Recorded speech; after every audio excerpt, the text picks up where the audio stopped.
Hello and welcome. If you are new to me and to my education, my name is Elaine Travis.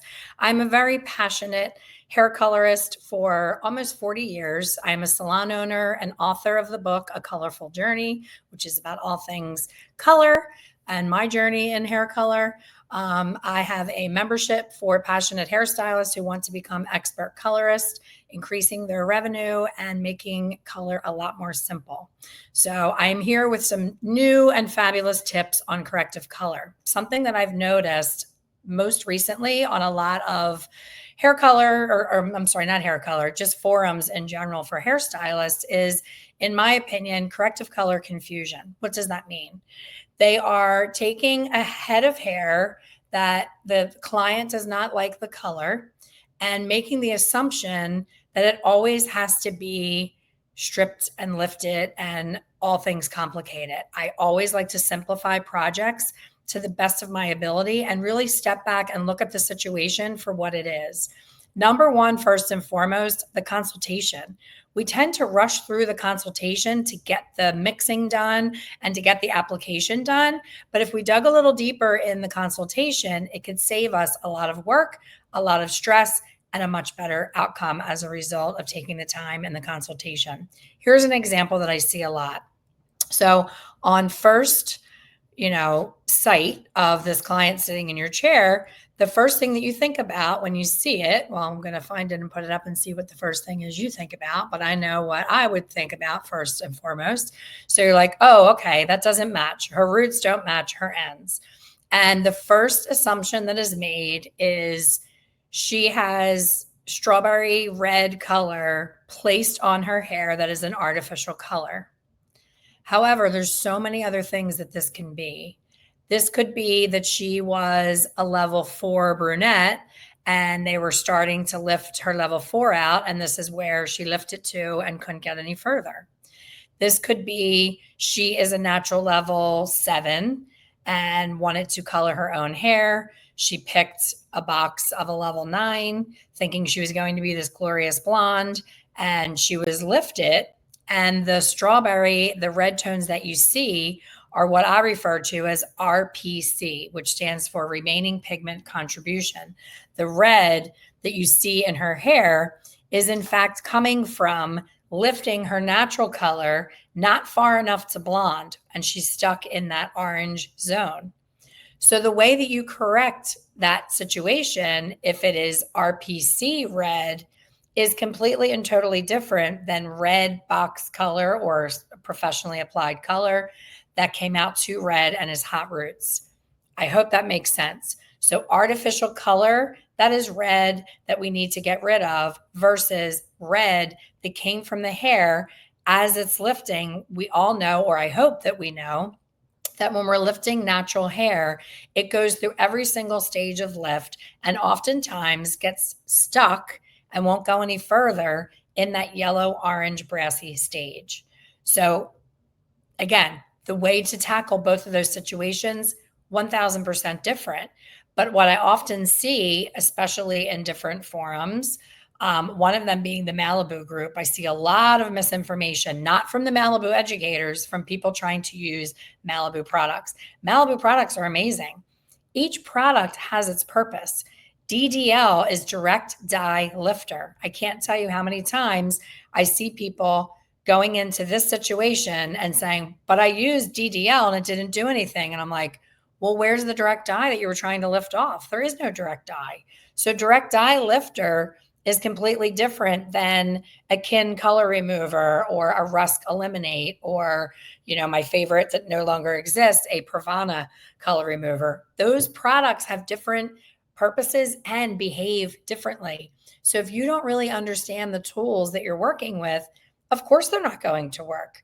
A DDL on, regular oxidative color, you're going to get a shift and a lift, but it's not going to be what you expected. So use the proper products for the proper situation. If you're watching this and you're like, but I don't know what the proper products are, that just means you need more education. And I'm your girl. I am here to help you with that. So if you are confused when you're doing color corrections, please let me help you simplify it.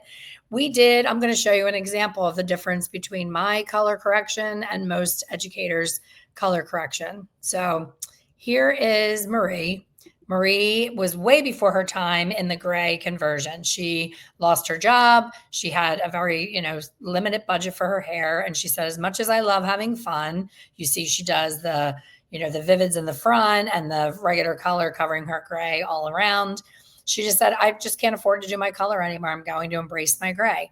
I was able to get her to the silver gray that you see in the lower right-hand corner in one visit in only 3 hours. This was before Jack Martin made a big splash in the industry and showed everybody all these complicated corrections. It was very easy to do because I did not freak out, because I knew the tool that I needed. I used the tool that I needed. I knew my color wheel, and I knew that when Marie got to the first photo on the top right, I knew she wasn't light enough to go to gray.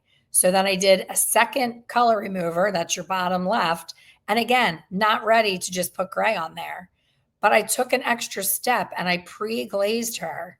I pre-glazed her to get rid of the warmth. Then I put the gray on. And that's a step that is most often skipped because it's misunderstood.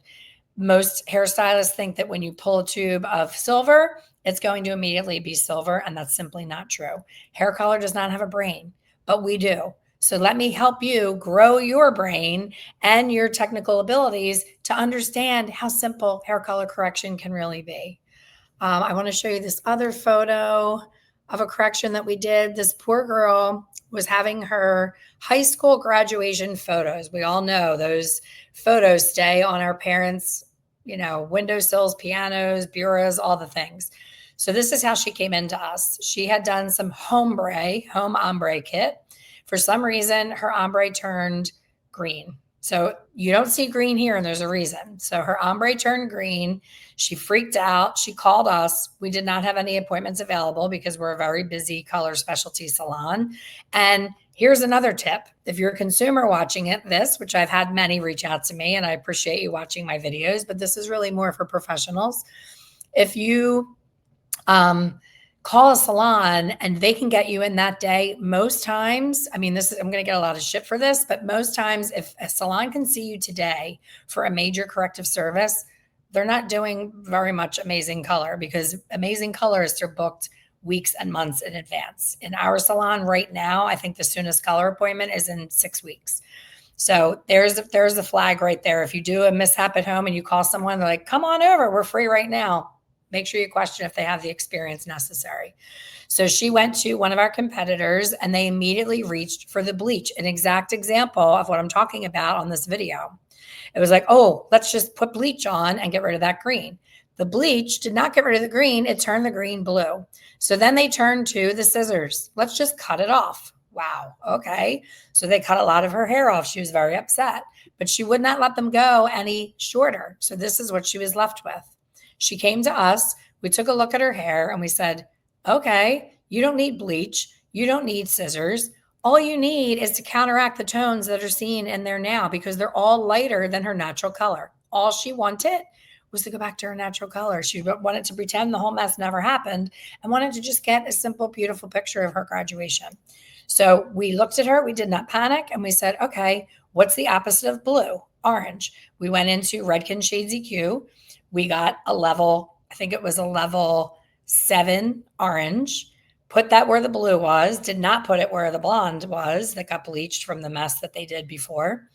Put the orange on, timed it, maybe 15 minutes, rinsed it off, put a glaze in her natural color over top of the whole entire thing. And this was the result. And it took 1 hour. 1 hour to get her back to her natural, beautiful self. She's happy. She's loyal. She's never leaving us. And she's never doing a ombre again.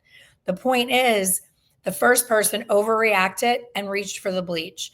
Bleach on direct dye most times is not a good answer. There's something about negative and positive charges that I'm just learning now after almost, close to 40 years of experience.